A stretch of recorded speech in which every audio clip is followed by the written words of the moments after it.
Una pregunta para ampliar la mirada. Diálogos entre disciplinas para descubrir el mundo. Con vos que estás ahí, en tu casa, en las aulas, con los y las docentes. Nuevas formas de conocer, otros modos de aprender. Seguimos educando.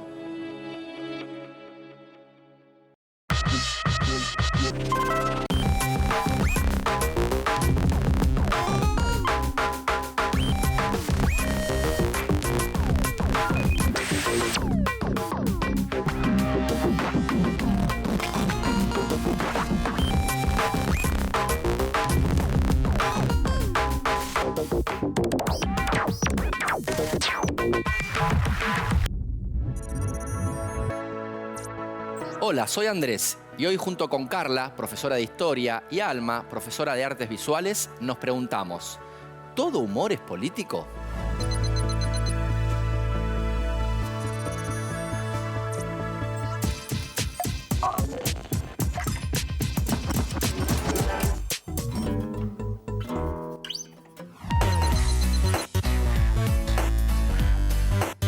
Yo creo que hay límites en el humor cuando se comienza a herir al otro o cuando el chiste o el humor se convierte en una burla o en violencia hacia la otra persona. Para mí el humor no tiene un límite. Lo que sí tienen que tener un límite para expresar su humor son las personas. Yo creo que sí hay límites, pero los límites se lo pone uno mismo.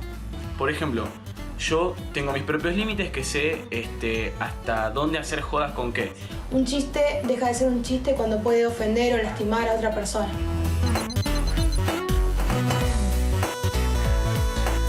Sí, obvio que puede. Justo el otro día escuchaba a Ros Ferrer, que es una ilustradora, dibujante feminista muy reconocida en Argentina, que contaba eso, que ella puede expresar mucho más a través del arte, a través de sus dibujos, que en palabras muchas veces. Para mí un dibujo en algunos casos, depende cuál, puede decir más que un texto. Sí, completamente. Más siendo que un dibujo es más gráfico y por ahí transmite otras cosas más que un texto. Esas tres son revistas de humor. Fueron 3 revistas de humor satírico. Creo que son personajes, pero no conozco de dónde vienen.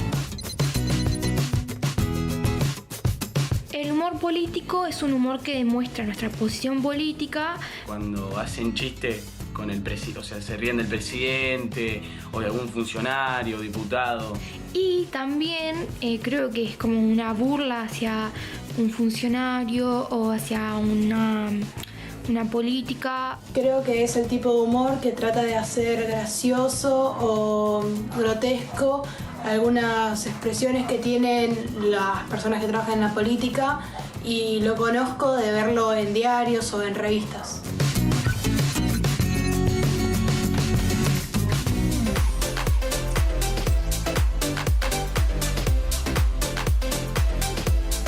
Andrés. Y le dijo, esto con los unitarios no pasaba. Ay, disculpen chicas, es que me encontré esta vieja revista en casa y es increíble cómo algunos chistes a pesar de los años no pierden vigencia. Sí, es algo que vimos hace poco con el lamentable fallecimiento de Quino. Tanto Mafalda como el resto de sus piezas gráficas parecen haber sido escritos ayer. Sin duda, a lo largo de la historia de nuestro país hubo grandes humoristas gráficos, como Landru, Caló y Fontana Rosa o el mismo Quino, quien tenía una gran mirada sobre nuestra sociedad. Yo creo que deberíamos aprovechar tus gustos por las revistas de humor para definir este programa exactamente qué es el humor y más precisamente el humor gráfico y analizar cuáles son los elementos que componen ese lenguaje visual. Me gusta la idea, incluso podemos hasta debatir sobre los límites del humor, sus alcances y cómo muchas piezas del humor gráfico se han convertido en un documento histórico. Para eso debemos hacer un recorrido por algunos hitos del humor gráfico. Como conocedora de la historia, yo iría desde fines del siglo XIX hasta la actualidad, relacionando las publicaciones a los diferentes momentos histórico-políticos en Argentina. Y ya que Carla habla de la historia, vos, Alma, desde las artes visuales, ¿qué podés aportar? Dentro de las artes visuales, el humor gráfico carga con el peso de que por muchos años fue considerado un arte menor o inferior dentro de lo que habitualmente categorizamos como bellas artes. Se lo tomaba como un lenguaje híbrido entre la literatura y el dibujo, que por estar vinculado a la cultura de masas y a la prensa, a la reproducción en serie, perdía valor simbólico como obra de arte.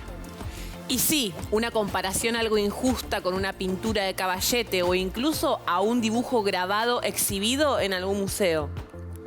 Es que el humor gráfico es un género discursivo, es decir, un modo de comunicar que tiene sus particularidades y diferencias con la palabra escrita. Para quienes estudian el humor gráfico y la historieta, la relación entre imágenes y palabras plantea un gran desafío, incluso hoy en día. El humor gráfico en Argentina desde sus comienzos dialogó con la época, con las costumbres y con los distintos momentos históricos del país. El género fue ganando terreno y permitió mostrar aspectos sociales de modos muy particulares y diferentes a los de otros lenguajes. Por esta razón es una expresión que puede resultarnos interesante para analizar y estudiar la historia argentina, porque nos aporta información acerca de cómo se representaron los hechos políticos y sociales en cada época, y lo hace de una manera distinta, a través del humor. Henri Bergson, en su ensayo La risa, da una serie de características referentes al humor. El primer aspecto que destaca es el que afirma que no hay comicidad fuera de lo propiamente humano. Un paisaje podrá ser hermoso, armonioso, sublime, insignificante o feo, pero nunca dará risa. Nos reiremos de un animal, pero porque habremos descubierto en él una actitud de hombre o una expresión humana. Y se pregunta, ¿cómo es posible que algo tan importante en su sencillez no haya llamado más la atención de los filósofos? Varios han definido al ser humano como un animal que sabe reír. También podrían haberlo definido como un animal que hace reír. Pero si algún otro animal lo consigue o algún objeto inanimado, es por un parecido con lo humano, por la marca que le imprime o por el uso que las personas hacen de él. Otra de las características es que lo cómico es inconsciente. Es decir, una persona ridícula desde el instante en que advierte tal condición trata de modificarse, al menos en lo externo. Pero el humorismo es una actitud ante el mundo que no se acota a un género artístico en particular. Siempre encontraremos alguna obra perteneciente a cualquier disciplina que lo incluya de algún modo. Y lejos de lo que se suele creer, no implica una actitud alegre, sino una relación compleja, más vinculada a la desesperación que a lo que podría entenderse como felicidad en términos convencionales. Por eso, el humor siempre se genera a partir de un sujeto que debe enfrentar algo negativo, la estupidez, el mal, la hipocresía, pero tiene la capacidad de burlarse de todos estos inconvenientes, aún encontrándose la derrota. Por estas cosas, en el programa de hoy nos preguntamos, ¿de qué se trata este lenguaje que sigue creciendo y desarrollándose? ¿Son solo dibujos con o sin palabras? ¿Dice cosas que con las palabras no se permite o puede decir? ¿Cuáles son los límites del humor a la hora de abordar y representar hechos o personajes de la historia? Tenés más dudas que Miguelito, el amigo de Mafalda. Bueno, para eso están ustedes, para sacármelas.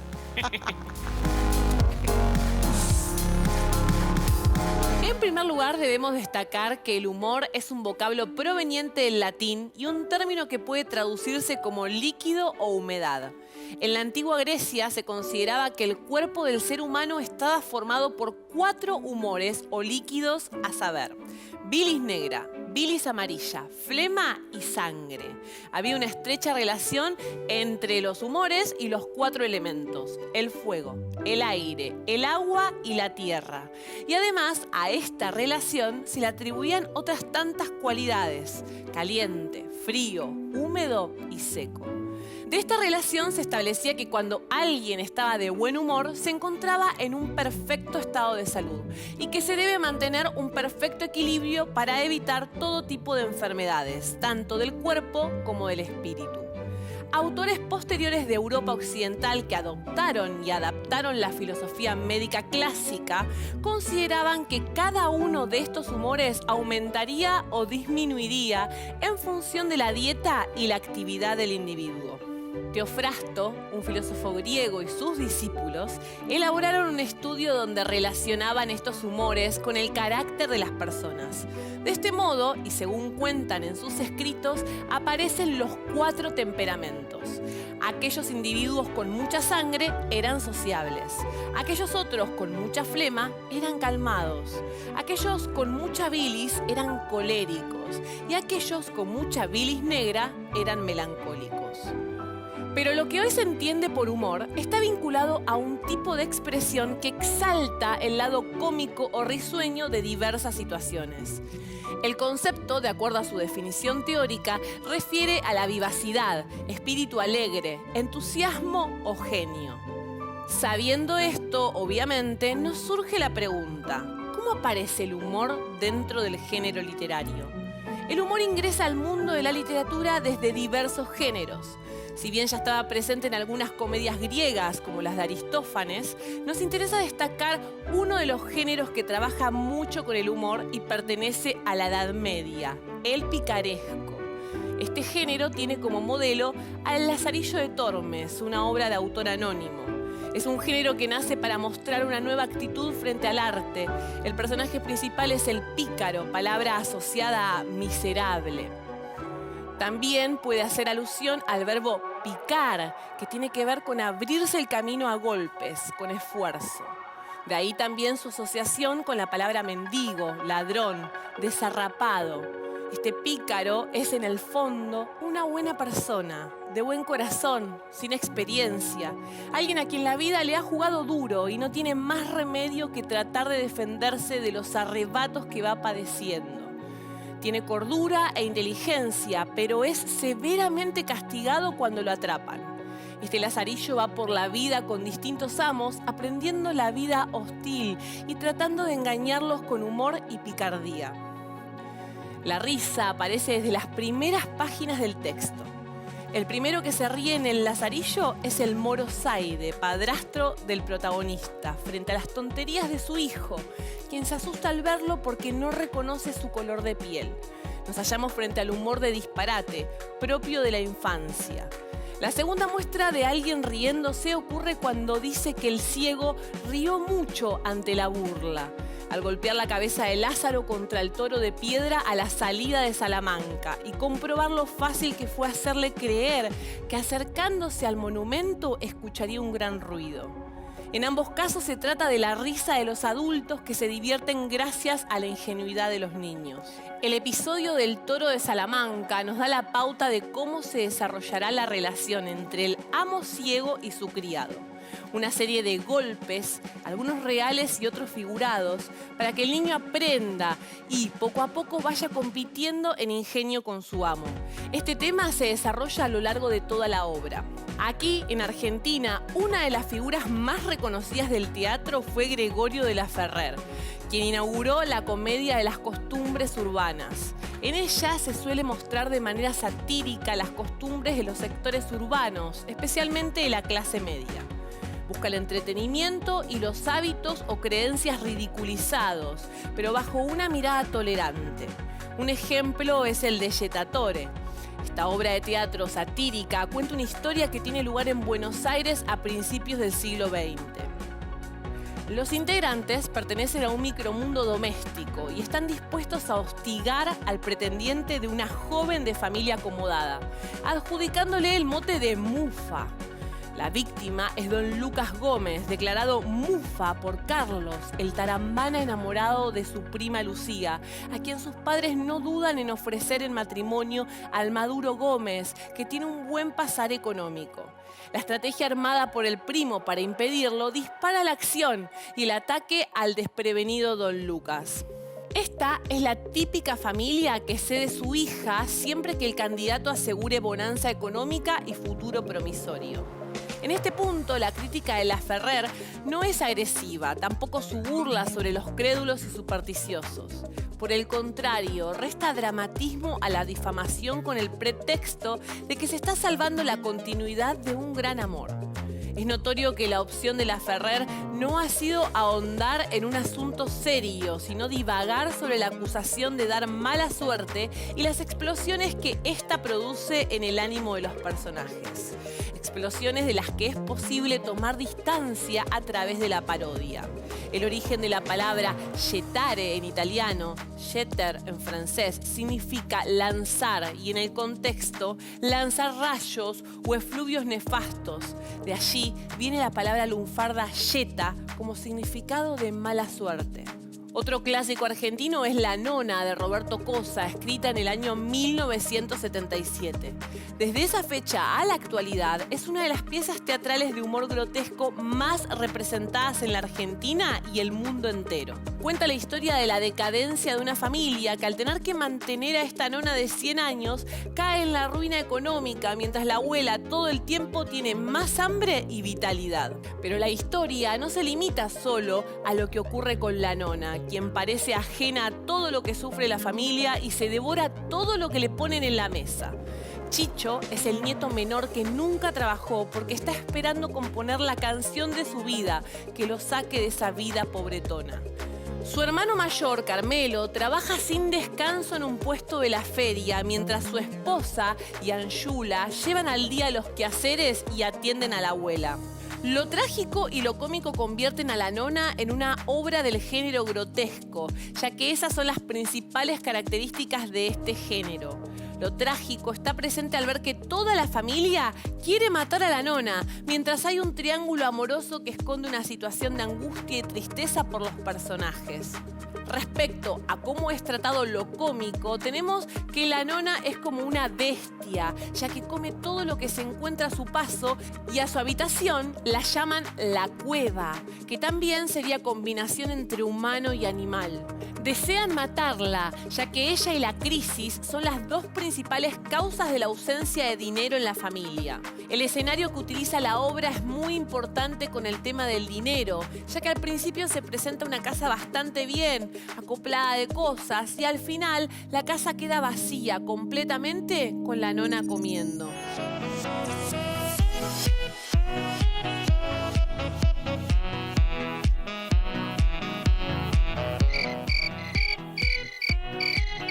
Chicas, estamos al aire. ¿No deberíamos estar leyendo revistas con chistes en este horario? Me extraña, Andrés. Estábamos investigando. Trabajo de campo se llama, Andrés. ¿Ah, sí? ¿Y qué descubrieron? Yo, por ejemplo, que no sé por qué no se sigue haciendo la revista Humor. Yo descubrí que en humor gráfico, la combinación de dibujos y palabras no siempre se produce de la misma forma.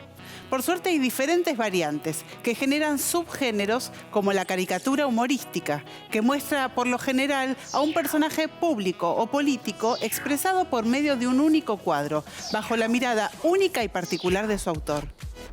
También está la tira cómica, que presenta su contenido a través de una secuencia de viñetas, que además suele desarrollarse a lo largo de varias ediciones.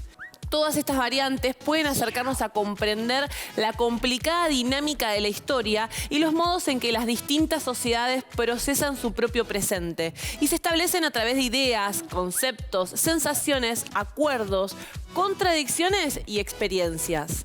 Igual, antes de analizar ejemplos concretos de humor gráfico, es útil que prestemos atención a algunos componentes de la imagen visual.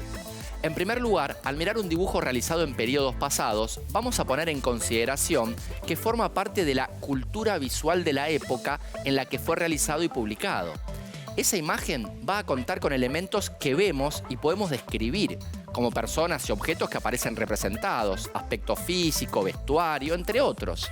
Y también con mensajes que no se muestran a simple vista. Estos mensajes tienen relación con los hechos a los que se refieren y con el contexto. También tienen un carácter subjetivo, porque establecen la mirada del autor o de la autora.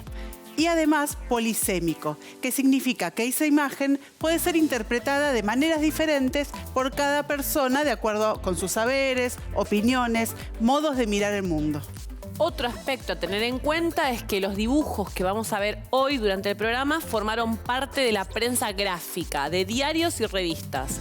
Por eso, además de analizarlos en sí mismos, es útil que tengamos en cuenta las características de cada medio impreso, a qué público estaba dirigido y con qué otros textos e imágenes dialogaron al ser publicados.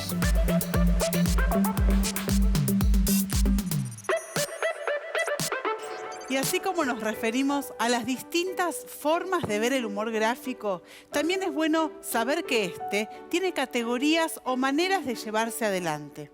Vamos a empezar con el mal llamado humor femenino. Cabe aclarar que hacemos una diferencia no por una cuestión de género en sí, sino porque ha ido cambiando, afortunadamente, con el paso del tiempo. Es Alejandra Lunik, dibujante e historietista, que nos da desde adentro su mirada sobre estos cambios y quien nos muestra que el humor es siempre humor más allá del género. En general, lo que se entiende por humor femenino, por ahí es un poco humor de quejarse de las cosas que nos pasa, de victimizarse. Sí. Me parece que eso está pasando como un poco de moda. Sí. Sigue haciendo reír, pero ya lo hizo Maitena. Me parece que lo importante que nos tenemos que dar cuenta las autoras de humor es que no está bueno repetirse, que no está bueno repetir a la que tenés al lado, que digamos que lo importante es la particularidad. Y yo creo que las cosas que hacen reír son universales. La única manera de encontrar un lugar como mujer humorista es hacer reír, no existe otro. Y los cambios vinieron con las nuevas épocas. Fueron varias las humoristas gráficas que comenzaron a dibujar en primera persona y con su talento arrancaron otra era. El humor infantil cuenta con su lugar dentro de la gráfica y obviamente también tiene su historia dentro del país. Al igual que en el caso del humor donde participaban las mujeres, vinieron los cambios y una nueva generación para contar otras cosas. Hacer humor deportivo también requiere de experiencia y en la Argentina el humor y el deporte son cosas tan comunes como ser fanático de algún equipo de fútbol. Un rubro con mucha historia, un golazo. El diario Crítica fue el primer ejemplo exitoso de periodismo popular. Fundado en 1913 por Natalio Botana, entre otras innovaciones inauguró una sección deportiva que no solo cubría noticias de fútbol, sino también de ciclismo, básquet, boxeo, automovilismo y ajedrez. Crítica fue además el primer vespertino en explotar el uso de fotos y dibujos que hasta entonces no se usaban demasiado. Uno de sus principales ilustradores era Diógenes Taborda, alias el Mono Taborda, un entrerriano que basaba su humor en agudas caricaturas y en un increíble poder de observación. Taborda se convirtió rápidamente en un auténtico ídolo popular. Le interesaba mucho trabajar sobre disciplinas como el fútbol, el ajedrez y sobre todo el turf. Su mayor éxito fue una sección de viñetas llamada Hípicas. Y también le fue a Taborda con esos dibujos burreros que llegaron a tener su revista propia. Haciendo uso de la jerga del mundo del turf, tan masivo en la Argentina de comienzos del siglo pasado, Taborda construía a los personajes de la época a través de la sátira. Una de las primeras grandes noticias deportivas que fue suceso de la época fue el combate transmitido por Telex entre el campeón mundial Jack Dempsey y Luis Ángel Firpo, el toro salvaje de las Pampas, que se llevó a cabo en Nueva York en 1923. El fervor popular que despertó la pelea fue tal que inspiró a Néstor René González Fossat, un adolescente que por entonces apenas tenía 16 años, para crear Jimmy y su pupilo, el primer cómic deportivo de la Argentina. En la historieta, el manager y su pupilo, apodado el ternero mamón de las Pampas, intentaban fraguar combates en búsqueda del campeonato mundial y por sobre todo buscando una gran fortuna. Por supuesto que solo sumaron fracasos y el boxeador siempre terminaba con los ojos en compota y rodeado de estrellitas. Una gran camada de dibujantes y humoristas le dan sustento a este tipo de humor. algunos de los cuales también se encargaron de hacer humor político, como vimos y veremos más adelante. Pero acá demostraron también su amor por la pelota. Profesionales capaces de hacer humor con cualquier cosa. Y como este programa se trata de humor político, la idea es que también Juan Sasturain, junto a Maicas en su programa Plop, nos cuenten sobre el humor político desde su perspectiva como verdaderos conocedores del tema.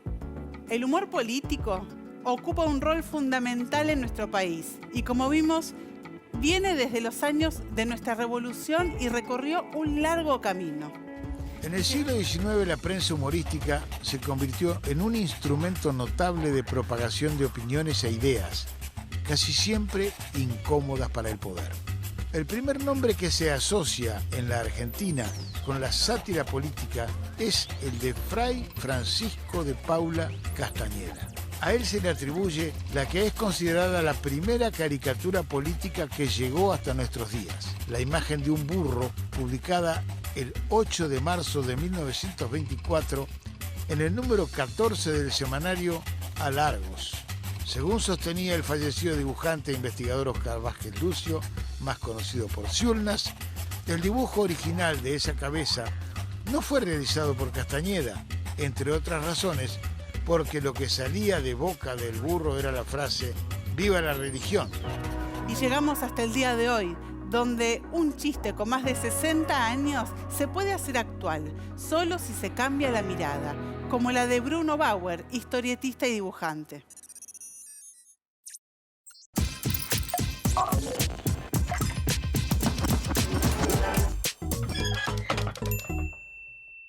Estoy muy entusiasmado con el programa de hoy porque siento que el humor es lo mío. ¿Querés, Alma, que haga un poquito de mi stand-up matemático? No, mejor hacemos un tutorial. Está bien, pero después hago un poco de stand-up. Tutorial. Ya que estamos hablando de humor, vamos a ver si se animan a un pedido difícil. Hacer un chiste de humor político. Paso 1. Podés elegir un tema histórico que estés trabajando con tu docente o bien entrar a un portal periodístico y elegir una noticia que te resulte interesante. Paso 2. Lee e informate todo lo que puedas sobre el tema. Trata de que sea algo de lo cual todos tengan al menos un poco de conocimiento. Ten en cuenta que un chiste funciona cuando hay una identificación o conocimiento sobre el tema de parte de todos. Si vas a hablar sobre algo que solo conoces vos, probablemente no funcione para la gran mayoría. Paso 3. Ponete a pensar. Llegó la parte más difícil de todas. Imagina situaciones, exageralas, cambia los personajes por otros y jugá con el absurdo o con el ridículo. Recordá algo importantísimo. El humor es sorpresa. Paso 4. Ahora nos toca volver a ponernos creativos. Podés dibujar el chiste a mano, partir de fotos y traspasarlas a líneas o modificarlas digitalmente. Otra opción es que hagas un collage con figuras recortadas, que pintes o que combines partes hechas a mano con otras hechas en la compu. También hay cientos de ilustraciones que se pueden usar a partir de plantillas de diseño. Lo importante es que puedas buscar los recursos que mejor te faciliten plasmar tu idea. Paso 5. Una vez que tengas listo el dibujo, le agregás el texto y listo. Publicalo en tus redes, mandalo por WhatsApp y que se haga viral. Y mandalo al programa. Así nosotros también lo vemos y nos reímos.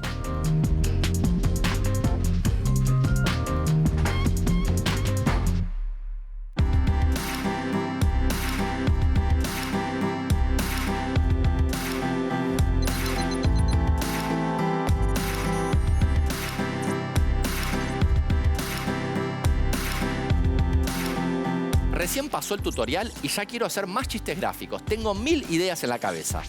Justamente para la historiadora Florencia Levin, el humor gráfico captura fragmentos de ideas, imágenes y opiniones que circulan en otros espacios en que se produce el intercambio social y a su vez los transforma y los lanza a la circulación a través de la prensa masiva.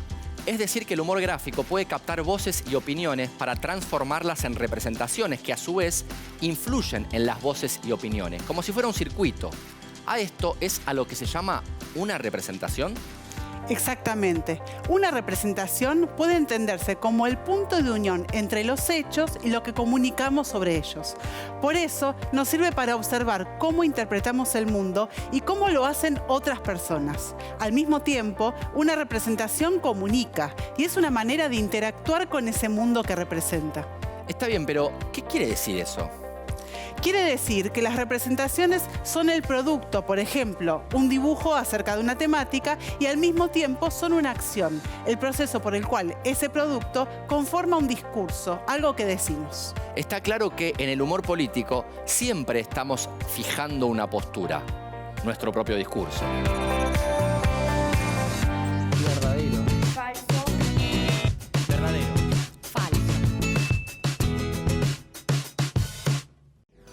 La palabra humor viene del griego humus, que significa tierra. Creo que es falso, por lo que leí. Esto es verdadera. La palabra humor viene del griego, del latín humor. Es falso y la palabra humor viene del latín humoris, que significa que es algo líquido, que tiene humedad. Falso. La palabra se utiliza en referencia a los humores del cuerpo humano. La sangre, la bilis amarilla, la negra y la flema, según las creencias en la antigua Grecia. Estar mal de humores era estar enfermo. El sainete es un género teatral que utiliza el humor como herramienta. ¿Verdadero? No tengo la más pálida idea, pero creo que es falso. Verdadero. El sainete criollo se caracterizó por reflejar las costumbres de la vida en los conventillos, agregando a los elementos humorísticos un conflicto sentimental y una acción trágica. Roberto Fontana Rosa fue el creador de Mafalda. Esta afirmación es falsa. El creador de Mafalda fue Quino. Falso. Roberto Fontana Rosa no fue el creador de Mafalda. El creador de Mafalda fue Quino. Falso. El creador de Mafalda, Joaquín Salvador Lavado, más conocido como Quino. Falso. Mafalda fue creada por Joaquín Salvador Lavado Tejón, mejor conocido como Quino, y fue publicada entre 1964 y 1973 en varios idiomas en casi todo el mundo. La obra teatral La Nona está basada en el personaje de la abuela de Antonio Gasalla.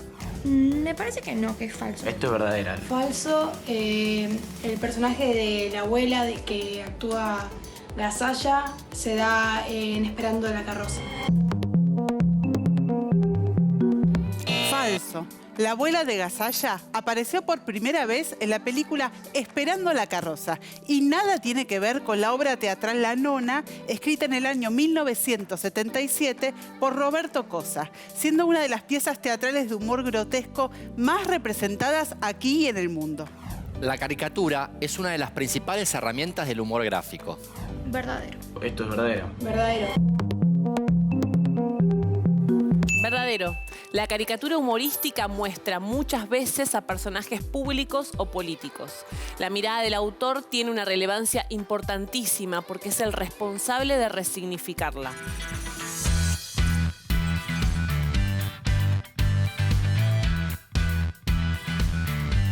Pensando en el presente, ¿qué podemos decir de medios actuales como la revista Barcelona? El caso de la revista Barcelona representa una etapa nueva del humor político, surgida a partir de la crisis de 2001. Desde su mismo nombre remite a ese momento bisagra de nuestra historia en el que miles de argentinos buscaban otro horizonte. Y la novedad que presenta como medio gráfico es principalmente su perdurabilidad como proyecto editorial. Al día de hoy, la revista cuenta con más de 200 números editados, con una frecuencia de circulación variable desde su etapa inicial y sin interrupciones y con una tirada mensual promedio de unos 30.000 ejemplares, además de su versión web. Otra característica es su presencia destacada dentro de la oferta de prensa gráfica de actualidad. Basta recorrer los kioscos de revistas para observar la manera en que desde su portada la revista imita la diagramación de un diario. Incluso encontramos diferentes variantes del género periodístico como las noticias, artículos de opinión, crónicas, entrevistas y hasta una editorial. Dentro de la tradición del humor gráfico argentino, las primeras publicaciones tenían por objeto exclusivo degradar a los políticos, pero en el caso de Barcelona hay un desplazamiento sobre el referente de dicha burla. Ellos, ellas, ponen el acento sobre los personajes de la política con una burla dirigida más bien al dispositivo discursivo de los medios de comunicación en su conjunto y hasta la sociedad, en especial la clase media y alta. Esta parodia al estilo enunciativo de la prensa la inaugura la revista Tía Vicenta y continúa a su manera el suplemento El Amarillo de la revista Humor en los años 80. Acá la mirada y la crítica está cada vez más puesta en el tratamiento informativo antes que en la información en sí misma. Barcelona construye un nosotros inclusivo basado principalmente en la complicidad. No puedo dejar de pensar en lo que hoy muchas veces se discute en las redes sociales y entre aquellos que trabajan con la comicidad. ¿Hay límites para el humor? Los caminos de la política argentina están representados en las caricaturas, los chistes, las historietas y en notas humorísticas de cada época a través de distintas publicaciones. Algunas de las más representativas en Argentina son Don Quijote, El Mosquito, Caras y Caretas. En las primeras décadas del siglo XX llegan Cascabel en la antesala del peronismo y Tía Vicenta en la década de 1960. También Satiricón, La Cordobesa Hortensia, El Ratón de Occidente, Chau Pinela y Humor, entre otras. Ya a mediados del siglo XIX nos encontramos con la expansión de los medios de prensa y del periodismo, más los avances de la escolarización. La inmigración europea tuvo un efecto particular en el humor gráfico político, siendo los principales humoristas y caricaturistas de la época españoles e italianos, formados en el oficio del dibujo en sus tierras de origen. El Mosquito surgió en 1863 y logró mantenerse entre las publicaciones más importantes en los 30 años de su existencia hasta 1893. En ese tiempo se caracterizó por privilegiar el humor político y realista, a través del cual eran leídos e interpretados los acontecimientos y desenmascaradas las principales figuras públicas. El Mosquito fue irónico, crítico y punzante, y reflejó la política de una época, pero también tomó partido al expresar su posición y sus deseos al respecto.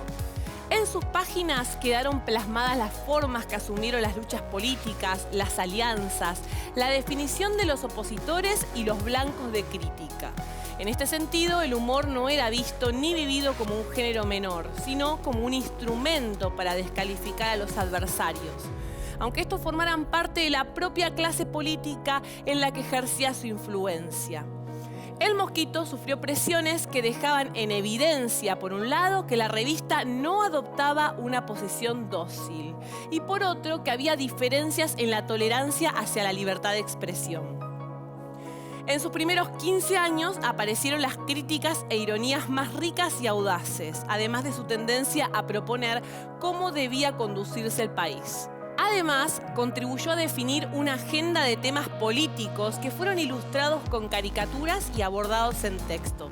El Mosquito compartió con la dirigencia política el compromiso sintetizado en las máximas positivistas: civilización y barbarie, orden y progreso, o su traducción local, paz y administración, entendiendo desde su perspectiva que estas últimas eran etapas sucesivas e inevitables a transitar. Y si el Mosquito representó y participó de alguna manera en la formación y consolidación del Estado oligárquico, Don Quijote representó los comienzos de su impugnación por las clases económicamente beneficiadas por el modelo agroexportador, pero políticamente excluidas. Don Quijote apareció en 1883 con características gráficas y el formato de 4 carillas similares al Mosquito. Eduardo Sojo fue el cerebro y el cuerpo de la revista durante toda su existencia. Su fuerte personalidad chocó con el gobierno de Roca, que estaba en su apogeo, y desarrollaba un programa de consolidación de lo que la generación del 80 dio en llamar el progreso, la constitución y afianzamiento de la Argentina moderna. Sus caricaturas le valieron a Sojo el tener que vivir escondido durante diversos momentos de su vida, al punto que muchos allegados lo conocieron por el sobrenombre de Marat, en alusión al revolucionario de la Francia republicana de 1793. A tal punto fue perseguido políticamente que llegaron a secuestrarle las piedras litográficas del semanario. El segundo número fue editado sin imágenes. En lugar de ellas se hacía una descripción de la figura faltante. A partir del siguiente número, el jefe de policía apareció siempre caricaturizado con una piedra litográfica debajo del brazo. Don Quijote se metió de lleno en el debate político argentino como un intento de contraponerse a la política segregatoria con la que la élite criolla intentaba reducir a los inmigrantes. Las críticas de Don Quijote estaban dirigidas a la política, pero también a cualquier institución en donde pudieran producirse prácticas de fraude, corrupción o clientelismo. Quizás la verdadera euforia satírica de Don Quijote se manifestó en la galería zoológica con que chicaneó a la clase política argentina. Fue por esto que la revista sufrió constantes presiones, persecuciones y censuras varias. Incluso Sojo fue detenido por orden de un grupo de diputados cuya mayoría conservadora se siente ridiculizada en las caricaturas. En ella aparece en forma de carneros, mientras el presidente Juárez Celman y el vicepresidente Pellegrini estrujan a la República para sacarle hasta el último peso, llevando el tema al terreno del Poder Judicial y creando un mal precedente. El mosquito apareció en la década de 1860 y el que terminó estableciéndose como el caricaturista oficial del mosquito era Henri Stein, que era un francés, pero unos 20 años después empieza a salir otro medio que se llama Don Quijote. Y Don Quijote empieza a publicar los dibujos de Eduardo Sojo, que firmaba Demócrito. Entonces uno ve las cosas de Stein y ve las cosas de Demócrito, y hay una diferencia notoria. Sojo era muchísimo más salvaje en sus ataques, pero también era distinto el estilo. Muchas veces a los personajes los reemplazaba por animales. También hay una cosa que era muy extraña y muy original en los dibujos que hacía Sojo, que era que la mujer siempre era usada como arquetipos. Eran personajes que de golpe simbolizaban la República o la capital federal. Siempre era una mujer que no estaba caricaturizada, era muchísimo más realista que los demás. Estaban los hombres que eran los políticos que estaban haciendo desastres y por lo general ella estaba sufriendo. A la vez, la cosa que tenía el Quijote, a diferencia del mosquito, era que era muchísimo más jugado en algunas situaciones y muy salvaje, a tal punto que tuvo, sí, muchos encontronazos con la censura, le secuestraron una piedra litográfica de uno de los números y nunca se la devolvían. Y en cuanto a los dos estilos, el de Stein y el de Sojo, yo me inclino un poco más por el de Sojo. Yo prefiero ese estilo porque lo veo más divertido para mi gusto actual. También la exageración a la que llegaba Sojo me parece mucho más arriesgada a la que llegaba Stein.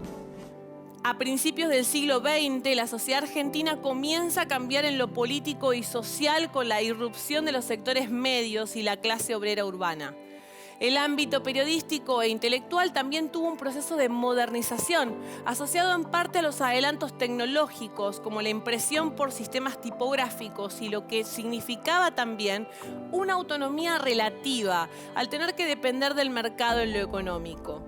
Los periódicos se consolidaron como lugares privilegiados donde se revelaba la vida política del país. Es decir, funcionaban como una arena pública para expresar posiciones ideológicas y políticas en torno sobre todo a la organización del Estado. Por otro lado, los públicos también se masificaron. En este sentido, la primera revista de masas que estableció el punto de inflexión entre un siglo y otro fue Caras y Caretas. Cascabel fue creada en 1941, reuniendo a los más notables humoristas y periodistas de la época. Cascabel acompañó y retrató en sus páginas el fin de la década infame, de 1930 a 1943, el golpe de Estado de ese año y los primeros años del peronismo en cuanto a la política interna del país y la Segunda Guerra Mundial. En cuanto a esta última, Cascabel se posicionó a favor de los aliados y como tenía convenios con publicaciones extranjeras, reproducía caricaturas sobre Hitler, Mussolini, De Gaulle, Churchill, Roosevelt, entre otros. Cascabel significó el retorno del humor político en formato de publicación semanal. La revista recuperó el tipo de escritos y dibujos satíricos, combativos y desafiantes al estilo El Mosquito, pero adaptados a las posibilidades técnicas y gráficas del siglo XX. En 1957 aparecía Tía Vicenta de Landru, una revista novedosa, abierta, desfachatada, que rápidamente fue un éxito de ventas. Tía Vicenta no se planteó como una revista política, sino como un semanario de humor político, ideal para tamizar las tensiones políticas y sociales del momento. La política era tomada como un disparador para hacer reír. Desde los primeros números ya había una transgresión en sí misma, más que una actitud motivada políticamente. De hecho, Landru se sumaba a Oski en el despliegue de un humor que estéticamente parecía ingenuo y hasta infantil. En cuanto al humor político, Tía Vicenta retoma la línea del Mosquito, con una gran capacidad de acomodarse a los cambios de gobierno, ya fueran estos democráticos o militares. Landru decía: el profesional debe realizar la caricatura política no como militancia partidaria, sino con el fin exclusivo de hacer reír al lector, pese a quien pese. En un mundo cada vez más comprometido política e ideológicamente y en un país que también comenzaba a mostrarse fuertemente dividido, reírse de todos se iba tornando insostenible. Igualmente, complacer no era suficiente para evitar tener problemas con quienes eran caricaturizados. Así fue que el presidente Frondizi hizo llegar a Landru una invitación para que dejara de dibujarlo con una nariz tan larga. También el presidente general Juan Carlos Onganía, quien era caricaturizado como una morsa, no dudó en ordenar que Tía Vicenta debía ser clausurada por falta de respeto hacia la autoridad y la investidura jerárquica. Por su parte, otra revista llamada Confirmado, de Jacobo Timerman, al ver cómo representaban al presidente democrático Ilia como una tortuga, justificó la clausura de Tía Vicenta alegando que la autoridad presidencial no podía ser objeto de burla sistemática con el pretexto de la libertad de prensa. La existencia de la revista Satiricón estuvo signada por su convulsionado contexto político. Los años 70 en la Argentina estuvieron marcados por la politización de la cultura y la reactivación de la modernización cultural. Y como parte de ella, de la revolución sexual, que la dictadura militar instaurada en 1966 había intentado frenar y recauzar en un sentido conservador y católico. Las clases medias, especialmente sus jóvenes, fueron los sujetos por excelencia que motorizaron ambos procesos. En este contexto surgió Satiricón. La revista innovó en el campo periodístico y del humor gráfico. Su nombre condensaba a las dos temáticas que más irritaban al poder: sexo y política. El tratamiento satírico de ambas cuestiones por parte de la revista hizo que tuviera que confrontar con la censura. El primer número apareció el 10 de noviembre de 1972, es decir, una semana antes del regreso de Juan Domingo Perón a la Argentina. El último número apareció en marzo de 1976, a pocas horas del golpe de Estado. El título de tapa era El demonio nos gobierna. En medio sufrió limitaciones, censuras, prohibiciones y clausuras de todos los gobiernos. Satiricón debió interrumpir su publicación durante más de un año, a tal punto que el número 22 salió en septiembre de 1974 y el siguiente en diciembre de 1975. Con la aparición de Hortensia y de Satiricón irrumpió una nueva generación de humoristas. Estos impusieron nuevos estilos gráficos y temáticos que reactivaron tipos de comicidad que hasta ese entonces estaban repelegados, como la sátira política y el humor negro, y a la vez renovaron el humor costumbrista. Satyricon le propuso reírse de sí mismo, de la clase media bien pensante y de quienes detentaban posiciones de poder y de autoridad. Algo similar a la revista Barcelona en nuestros días. De este modo ofreció una imagen de sí misma como una revista sin límites, desprejuiciada, dispuesta a faltarle el respeto a los valores instituidos, siempre en nombre de la libertad. Rápidamente Satyricon se transformó en un boom editorial y en una revista faro para los humoristas, periodistas y para otros emprendimientos editoriales. Aún así, el proyecto de Satyricon era demasiado irreverente para esos tiempos convulsos y esta etapa duró solo 4 números. La mayoría de los colaboradores converge 2 años después de una revista de larga influencia y perduración. Humor, también conocida como humor registrado. Hablar de humor no solo es hablar de chistes y caricaturas, sino de una de las publicaciones que defendió y sostuvo con mayor empeño la libertad de expresión. Surgida en 1978 en plena euforia mundialista, dirigida por Andrés Cassioli y conformada por una redacción que dejaría su huella en el periodismo gráfico, la revista Humor supo resistir y desafiar la censura, enfrentar la clausura y sobrevivir a la represión dictatorial. La publicación presentaba notas de actualidad y cultura escritas por periodistas e intelectuales respetados, ilustradas con caricaturas y dibujos de numerosos humoristas. El uso del humor y la sátira para denunciar a la dictadura la convirtió rápidamente en un éxito editorial. Durante ese tiempo dio cátedra en el uso del humor crítico. Humor fue uno de los pocos medios gráficos que tuvo la libertad de satirizar de forma crítica las políticas de los gobiernos militares y de caricaturizar sin piedad a todos los personajes nefastos que formaron parte de ellos. Por su redacción pasaron algunos de los mejores periodistas y humoristas de aquel momento. Alicia Galotti, Roberto Fontana Rosa, Alejandro Dolina, Carlos Abrevaya, Jorge Ginsburg, Gloria Guerrero, Mona Moncalvillo, Carlos Trillo, Horacio Altuna, Beauty, Cris, Sandra Russo, Carlos Bracamonte, Tabaré, Rep y una infinidad de nombres que es físicamente imposible enumerar acá. Humor existió más tiempo en democracia que en dictadura. Se convirtió en el único espacio en que las críticas a las juntas militares podían ser expresadas.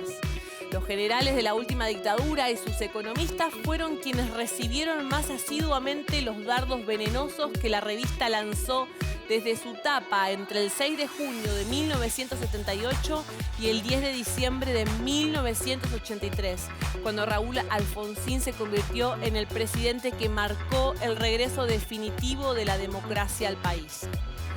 El periodista Diego Igal señala en su libro sobre esta revista que varias veces hubo rumores que indicaban que sería clausurada y también da cuenta de otras formas de apriete de las que fueron víctimas. Cuando en la redacción no se recibían amenazas de bomba o la visita de personajes extraños, varios Ford Falcon merodeaban el edificio o policías de civil pedían documentos, revisaban, acosaban. La publicación quebró en 1999 tras una debacle financiera originada por la falta de anunciantes y perder varios juicios iniciados.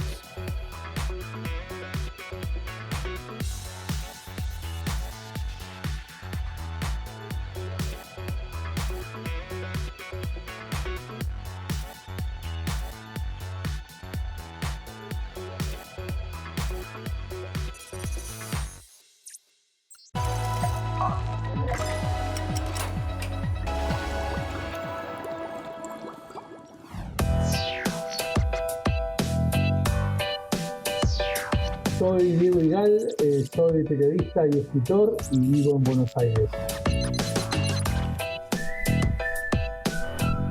Bueno, el humor es la expresión de algo cómico, divertido, que tiene una base de arte, es un elemento de la comunicación, o sea que tiene un emisor y un destinatario. Es muy importante quién lo hace y a quién va dirigido. No es lo mismo hacer reír a un niño, niñe, que a un adulto. Y por lo general la teoría dice que el humor se genera sobre una víctima, sobre una situación disruptiva, que puede derivar en comedia, en sátira, en parodia, en ironía, en el absurdo. Hoy por hoy en los medios impresos el rol que ocupa es un lugar reducido, lugar fijo, en alguna página, en alguna tapa, en alguna contratapa, en alguna columna política.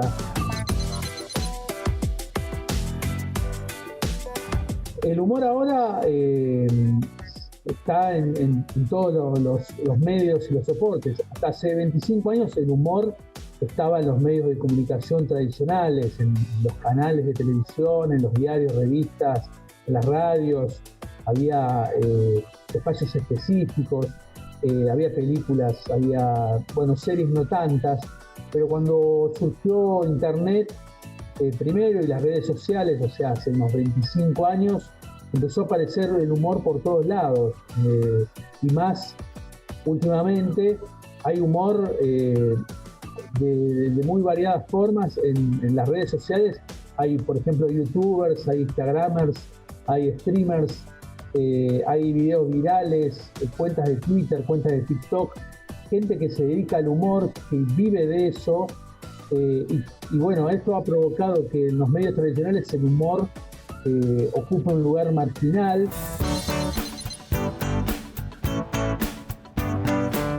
Bueno, el humor gráfico tiene recursos, si se quiere, más limitados. Apela al dibujo, apela a la historieta, al cómic, a la palabra escrita, apela tal vez a una sola imagen.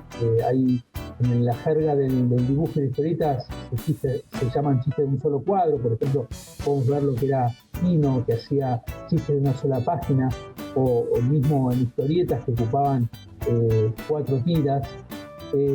Se expresa de una manera más sintética que otros soportes. Tal vez, si se quiere, es un humor más trabajado, más contundente, pero no deja de ser humor, y tal vez sea algo más profundo, más duradero que otros soportes. Bueno, volvemos a la pregunta inicial. El humor depende de lo que exprese y a quién lo exprese, el mensaje. Tal vez en el humor gráfico tenemos más o menos recursos, pero se pueden decir las mismas cosas que en otros soportes, ¿no? Lo importante siempre es el mensaje, siempre es a quién se dirige ese mensaje, porque el humor, insisto, tiene mucho que ver con el destinatario.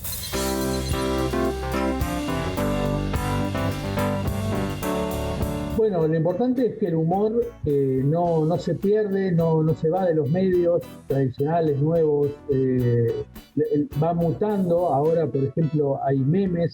Los memes son una forma del humor. Los memes a veces refieren a algo, son de una imagen y un texto. Pero lo importante es que el humor se expande, no se limita. Ahora lo positivo es que hay muchas plataformas para disfrutar del humor y lo pueden disfrutar todas las edades. Eso es lo más importante. Bueno, gracias, chiques. Espero que les haya resultado interesante lo que les dije, y si quieren profundizar y ver cómo se hacía humor antes, les recomiendo, hay muy buenos programas en el canal Encuentro sobre Kino, el ciclo Plop de Juan Sasturain es muy bueno, con muchos dibujantes. Ahí pueden ver que el humor, puede haber un humor universal y un humor que permanece inalterable con el tiempo y todavía sigue vigente.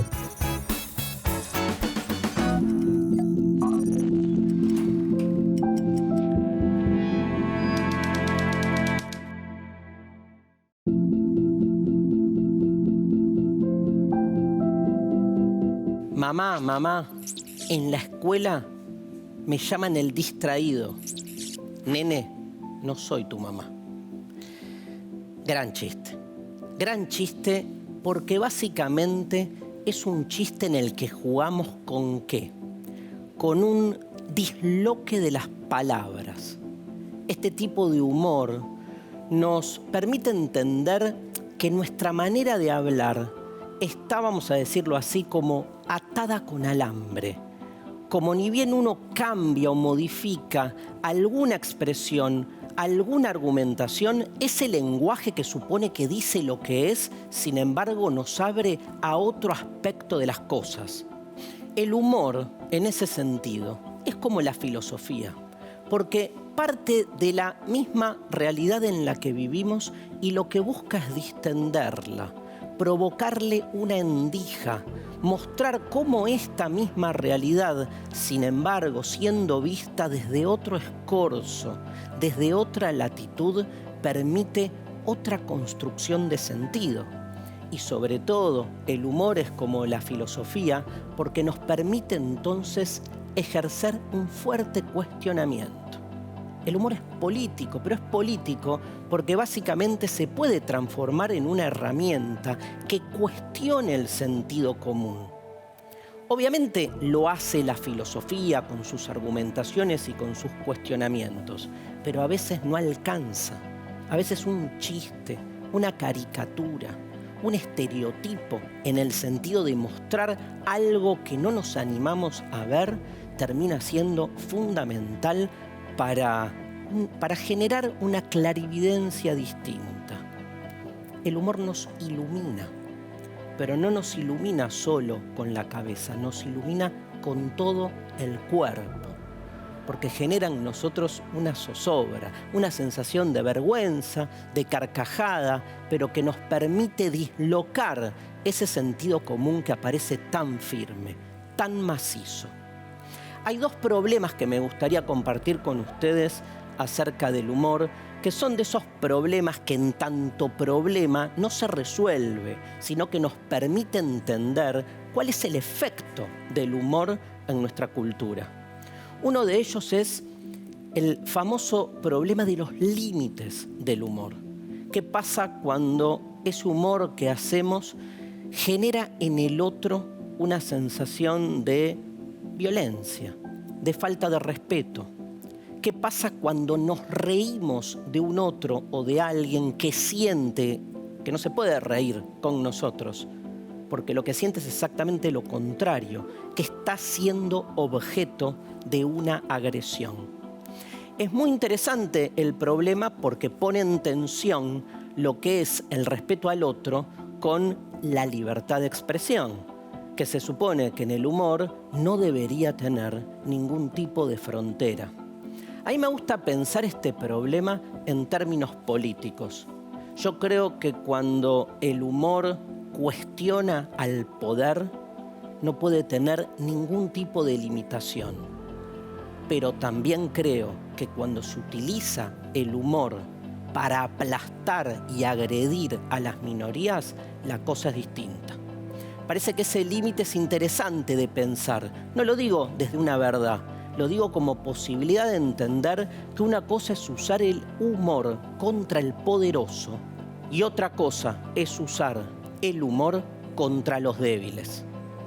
Un segundo problema y último tiene que ver con el ámbito en el que el humor muchas veces se ejerce.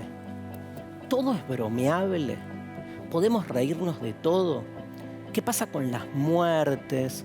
¿Qué pasa con situaciones, digamos, que uno siente que en general parecerían no poder ser bromeables porque estamos pasándonos de la raya?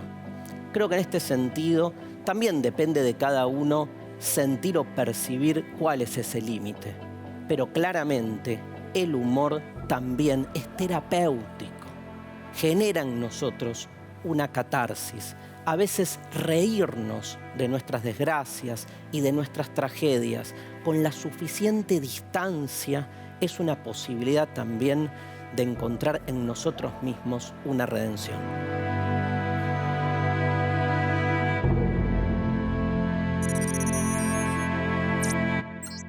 A partir del retorno a la democracia y la expansión de los medios masivos de comunicación, el humor político se trasladó a la pantalla. A veces, a partir de largos e inteligentes monólogos como los que realizaba Tato Bores. A través del humor, Tato dijo lo que nadie podía o quería decir. La sagacidad de sus comentarios, la crítica sutil que evitaba la censura, cautivó a los televidentes. Tato Bores renovó absolutamente el lenguaje del humor político, asistido por los mejores guionistas de cada época. Justamente, esta forma de recitarlos a una velocidad increíble hablaba mucho más de la realidad política del momento que el contenido mismo. Pero la televisión y los medios gráficos no son los únicos que hicieron y hacen su aporte en el humor político.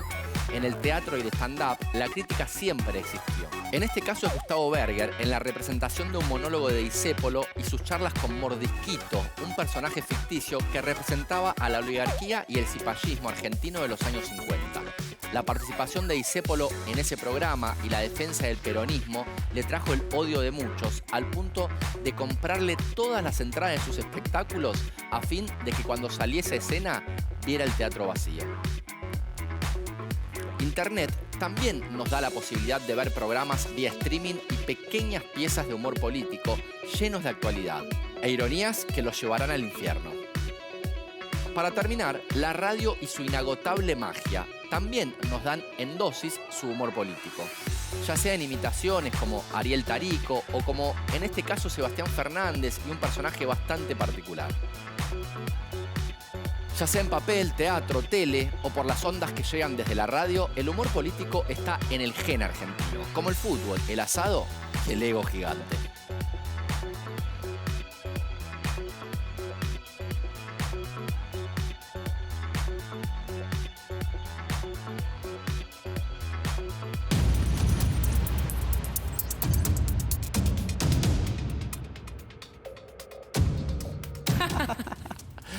Como vimos, el humor existe en nuestra vida desde siempre. No todo es político, pero sí una gran parte. Desde el dibujo de un burro diciendo ¡viva la religión! En la época de la colonia, hasta hoy, con las plataformas de internet donde podemos ver todas las expresiones posibles, incluso sin la necesidad de ser un medio de comunicación como suele pasar en Twitter, el humor nos dio una gran gama de opciones. El humor es también una forma de comunicación, de expresarse, de sentar una opinión, y aquí las vimos, sin la necesidad de compartirlas todas, pero con la idea de mostrarles que, a pesar de los años, los cambios, las censuras y los problemas económicos, los medios gráficos siguen dando batalla a puro chiste. Y si un chiste los hace, además de reír, pensar, querer investigar sobre un tema e informarse más, cumplió su misión por partida doble. Estar informado y reírse son armas con las cuales podemos combatir cualquier cosa. No lo duden. Hasta la próxima. La verdad, Andrés, sos un conductor increíble. ¿En serio? No, chiste.